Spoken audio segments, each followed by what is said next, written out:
Hello guys, welcome back to my channel Anupa lifestyle. কেমন আছো তোমরা? আশা করছি খুব ভালো আছো, সুস্থ আছো। আমিও খুব ভালো আছি। আর আজ নতুন একটা ব্লগ নিয়ে তোমাদের সঙ্গে হাজির হয়ে গেলাম।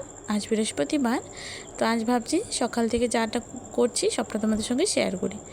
সকালে উঠে আমার কাজ, ব্রাশ করে নিয়ে বাসি পেটে এই চিয়া সিড আর একটু অ্যাজওয়াইন আমি ভিজিয়ে রাখি সারা রাত, সেটাকে খেয়ে নেওয়া। তো ব্রাশ করে নিয়েছি, করে আমি চিয়া সিডটা ভিজিয়ে রেখেছিলাম, সেটাকে খেয়ে নিলাম। খেয়ে তারপরে রেডি করিয়ে ছেলেকে স্কুল পাঠিয়ে দিয়েছি। ছেলে স্কুল চলে গেছে। আর যেহেতু আজ বৃহস্পতিবার, তো বাড়িতে অনেকটা কাজ থাকে, তাই না? আর অনেকেই বৃহস্পতিবারে যেমন ঘর বদলে পুজো দেওয়া হয়, তো আমিও সেইভাবেই বৃহস্পতিবারে ঘর পোছা লাগিয়ে তারপর ঘট বদলে পুজো দিই। তো এই দেখো, সকাল সকাল চিয়া সিড খেয়ে ছেলেকে স্কুল পাঠিয়ে দিয়েছি। তো ভাবলাম আগে সকাল সকাল পোছাটা করে নিই। আর পোছাটা করার পরে তারপরে স্নান টান করে আসবো। পোছা করে স্নান টান করে নিয়েছি, কাপড়ও কেচে মেলে দিয়েছি। আর এই দেখো, স্নান টান করে একদম রেডি। এখন এই যে পুজোর থালা বাসনগুলো ধুয়ে নিয়ে তারপরে পুজোটা সেরে নেব। আর পুজো সারার পরেই আমি অন্য কাজ, খাওয়া দাওয়া সবটা করি বৃহস্পতিবারে। আর এই দেখো, পুজোটা থালা বাসনগুলো নিয়ে আমি চলে এসেছি পিছনে। আজ না খুব রোদ উঠেছে, দেখেছো? প্রচুর রোদ আশপাশটায়। তো ভাবলাম আগে পুজোর থালা বাসনগুলো ধুয়ে তারপর আগে পুজোটা সেরে নেব। এই দেখো, আর যেহেতু আমার ছোট্ট মন্দির ঘর, তো বেশি ঠাকুর নেই, অল্প একটা মা লক্ষ্মীকেই বসিয়ে রেখেছি। তার জন্য আমি বৃহস্পতিবারে মানে ঘরটা বদলে পুজো দিই। এই দেখো, থালা বাসন অল্প একটা থালা। আর ছোটো মন্দির ঘর যেহেতু জায়গা নেই বেশি, তো অল্প করেই থালা বাসন ঠাকুরের। আর এই যে আমি ঠাকুরের থালা বাসনটা পিতাম্বর দিয়ে পরিষ্কার করি। পিতাম্বর দিয়ে পরিষ্কার করলে না একদম চকচকে হয়, বেশি ঘষা মাজা ছাড়াই পরিষ্কার হয়ে যায় ভালোভাবে। আর তোমরা সকলেই জানো আমি ভাড়া বাড়িতে থাকি। তো এই যে আমাদের বাড়ির পিছনে এই যে ওই দূর পর্যন্ত 4টে রুম এক জায়গা থেকে। তো এই 4টে রুমের আমি ফার্স্ট রুমটায় থাকি।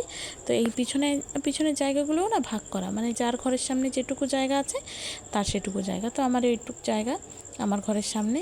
আর আমি এখানে বসেই বাইরের কাজগুলো করে নিই, যেরকম ঠাকুরের থালা বাসন ধোয়া। আর যে খাওয়া দাওয়ার থালা বাসন সেগুলো তো ওয়াশবেসিনেই ধুই, কিন্তু ঠাকুরের থালা বাসনগুলো এখানে বসে মেজে নিই।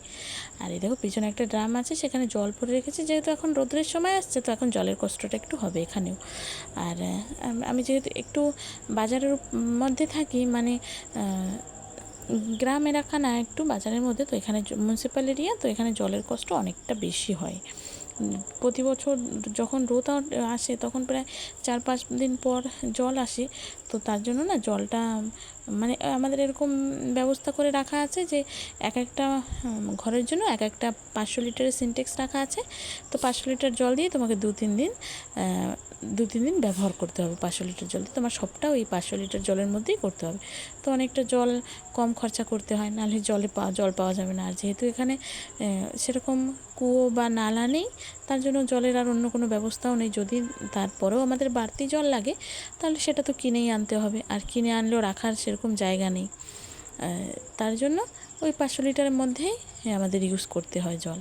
আর আমি বেশিরভাগ অল্প জল দিয়ে মানে সব কাজ করার চেষ্টা করি। তার জন্য আমি পিছনে জামা কাপড়টাও আমি পিছনে বসে অল্প জলের মধ্যে ধোয়ার চেষ্টা করি, মানে বাকেটে রেখে জলটা, তারপর যে জলটা বেঁচে যায় সেটাও রেখে দিই। যেরকম ড্রেনটা নোংরা হয়ে গেলে ওর মধ্যে ড্রেনের মধ্যে ঢেলে দিলাম, সেরকম ধরনের আর কি।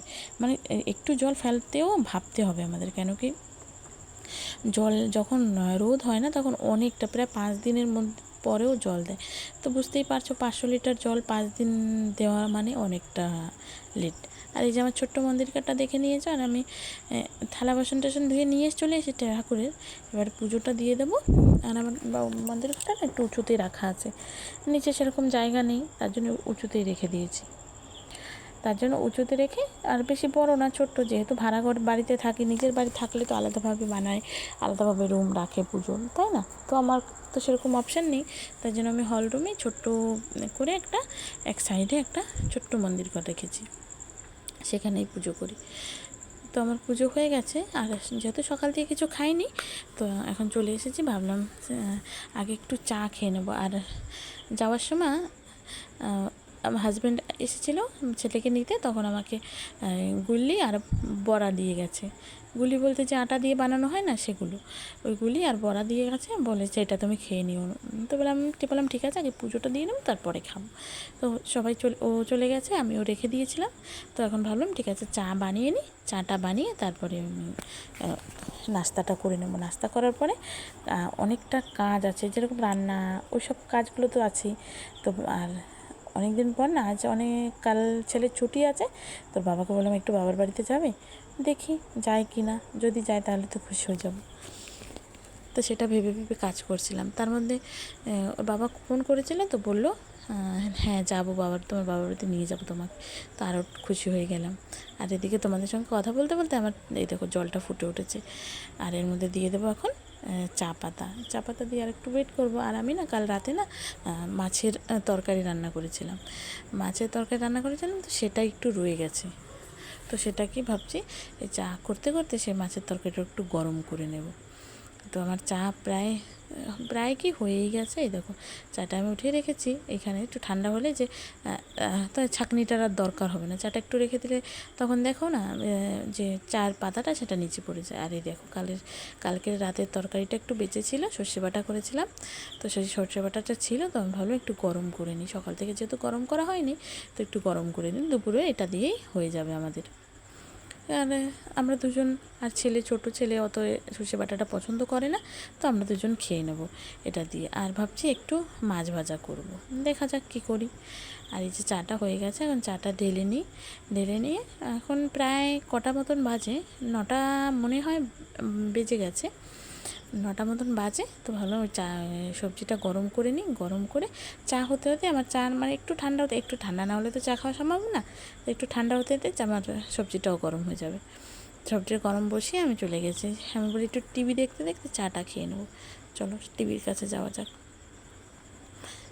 এই দেখো চলে এসেছি টিভির কাছে যে টিভির টেবিলটাও খুব ছোটো, তো এই পাশেই রেখে দিলাম চাটা। আর আমার টিভিটাও খুব ছোট, উপরে সেট করা নেই, নিচেই। আর যেহেতু ভাড়া বাড়িতে থাকি, তো আর উপরে আর সেট করা হয় না। কারণ ভাড়া বাড়িতে কী বলো তো, এখন এই বাড়িতে আছি, আবার কখন অন্য জায়গায় যেতে হবে, তার জন্য আর উপরে দেওয়ালের সঙ্গে সেট করা হয় না, ওই নিচেই টেবিলের উপর রাখা থাকে। চলো বাইরেটা একটু তোমাদেরকে দেখিয়ে দিই। বাইরেটা দেখবে, এই দেখো খুব রোদ উঠেছে, আর বাড়িটা দেখতে খুব সুন্দর লাগছে। তো আমিও না মানে বাড়িতে কেউ না থাকলে সামনের দরজাটা বেশিরভাগ আমার বন্ধই থাকে, বেশিরভাগ আমি বন্ধ করে রেখে দিই, যে কেউ আসলে ঘরের মধ্যে কাজ কাম থাকে, বাইরে কোনো কাজই নেই। আর পাশে যে বৌদিরা থাকতো, সেই বৌদিও বাবার বাড়িতে গেছে, তো আমার পাশে এখন বর্তমানে কেউ নেই, তার জন্য ভাবছি যে বাইরের দরজাটা বন্ধই করে রাখি, কেউ আসলে আওয়াজ দিলে তখন খুলবো। আর যেহেতু সব কাজটা পিছনেই থাকে, তো পিছনের দরজাটাই খোলা থাকে আমার বেশিরভাগ, সামনেরটা আমি একা যখন থাকি তখন বন্ধ করে রাখি।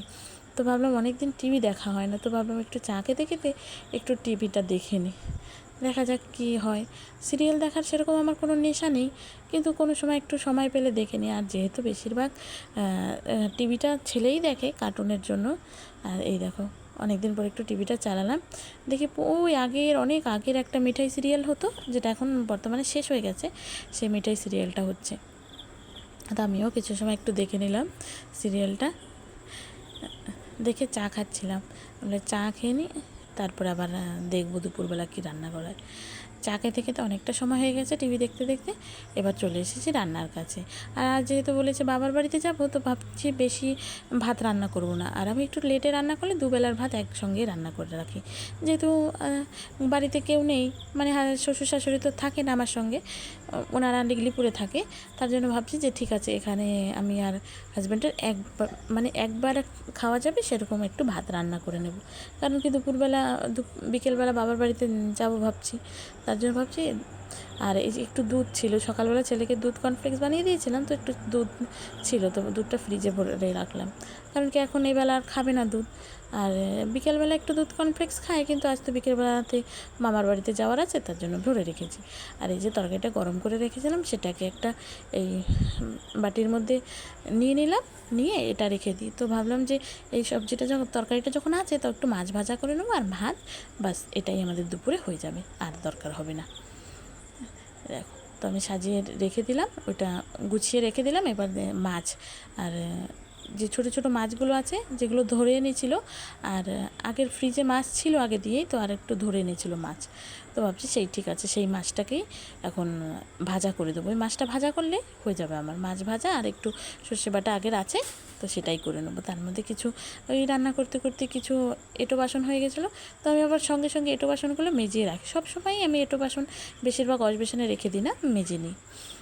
তো এঁটো বাসনগুলো মেজে নিয়ে তারপর ভাবছি এঁটো বাসনগুলো মাজা হওয়ার পরে তারপরে এমনি ভাত চাপিয়ে দিচ্ছি, ভাতটা হচ্ছে, তো এঁটো বাসনগুলো আগে মেজে নিই, মেজে নেওয়ার পরে তারপরে মাছটা ভাজা করব। মাছটা ভাজা করলে তাহলে বাস মাছ ভাজা আর মাছের যে একটা সর্ষে বাটা আছে দুটো দিয়ে আমরা আজ দুপুরে খেয়ে নেবো ব্যাস। বাসনগুলো মাজতে মাজতে, আর অনেকেই আমার চ্যানেল দেখো, চ্যানেলটা সাবস্ক্রাইব করোনি এখনও, তোমরা প্লিজ আমার চ্যানেলটাকে সাবস্ক্রাইব করে আমার পাশে থেকো বন্ধুরা। আর এই দেখো বাসনগুলো প্রায় মাজা হয়ে গেছে। এখন বাসন মাজা হয়ে গেছে, এখন পিছনে একটু কটা জামা কাপড়ও রেখে দিয়েছি, জামা কাপড়গুলোও প্রায় শুকিয়ে গেছে, অনেকটা সময় হয়ে গেছে। আর এখন যা রোদ, 5 মিনিট রাখলেই শুকিয়ে যায় জামা কাপড়। তো আমিও রেখে দিয়েছি, সকালে ধুয়ে দিয়েছি দিয়ে, তো অনেকটা বেলা হয়ে গেছে তো শুকিয়ে গেছে। তো আমি ভাবছি আগে বাসনগুলো গুছিয়ে নিয়ে তারপরে মাছটা ভাজা চাপিয়ে দিয়ে তারপরে যাব। এই দেখো তোমাদের সঙ্গে কথা বলতে বলতে ভাতটাও প্রায় ফুটে গেছে আমার, আর ভাতটাও প্রায় ফুটে গেছে। তো ভাতটা রান্না হয়ে গেছে। এই দেখো ভাতের মারটা ফেলে দিয়েছি, আর এই যে কড়াইটা চাপিয়ে দিয়েছি, কড়াইটা চাপিয়ে দিয়ে কড়াইটা গরম হচ্ছে, আর এই যে মাছ বার করে নিচ্ছি, এই ছোটো ছোটো মাছগুলো ভেজে নেব ব্যাস, তাহলেই আমার হয়ে যাবে মাছ ভাজা। এই ছোটো বলতে একদমই ছোটো না, মাছটা একটু একটু বড় আছে, তো এই মাছটাকেই ভেজে নেব। লবণ হলদি আর একটু মরিচের গুঁড়ো দিয়ে ভালো করে মিক্স করে নিই, একটু কড়া করে ভাজবো, যেহেতু ভাজা খাবো তো আমাদের একটু কড়া করে ভাজা খেতে ভালো লাগে। অনেকে নরম নরম করে ভাজা খেতে পছন্দ করে, কিন্তু আমার বাড়িতে একটু কড়া কড়া মাছ ভাজা খেতে পছন্দ করে। মাছটা আমি মেখে রেখে দিয়েছি, এবার হাতটা ধুয়ে নিই, ধোয়ার পর তারপরে কড়াটা তত সময় একটু গরম হয়ে যাবে। কড়াটা ভালো করে গরম হলে কি মাছটা মানে লেগে যায় না কড়াই। ভালো করে গরম করে তেল দিয়ে দিয়েছি, তেলটাও ভালো করে গরম করে নেব। তেলটাও আবার ভালো করে গরম না করলে তারপর আবার মাছটা না কড়াতে লেগে যাবে, তার জন্য ভালো করে গরম করে তেলটাকে চারপাশে ছড়িয়ে নিলাম। ছড়িয়ে নিয়ে এবার যে আমি মাছটা মেখে রেখেছি সেই মাছগুলোই এক একটা করে দেব। এই দেখো ভালো গরম হয়ে গেছে, ধোঁয়া বেরোচ্ছে, আর যেহেতু সর্ষের তেল থেকে রান্না করি একটু ধোঁয়া না বেরোলে না ঠিক হয় না, কাঁচা গন্ধটা থেকে যায়। এই দেখো মাছগুলো দিয়ে দিয়েছি, আর মাছগুলোতে যেহেতু মরিচ পাউডার দিয়েছি, একটু মরিচ পাউডার না দিলে না একটু ঝাল ভালো লাগে না। যেহেতু ভাজা খাবো, কোনো সবজি দিয়ে রান্না করছি না, তার জন্য ভাবছি একটু মরিচ পাউডার একটু জিরে পাউডার সব মিলিয়ে একটু কড়া করে ভাজা করে নেব।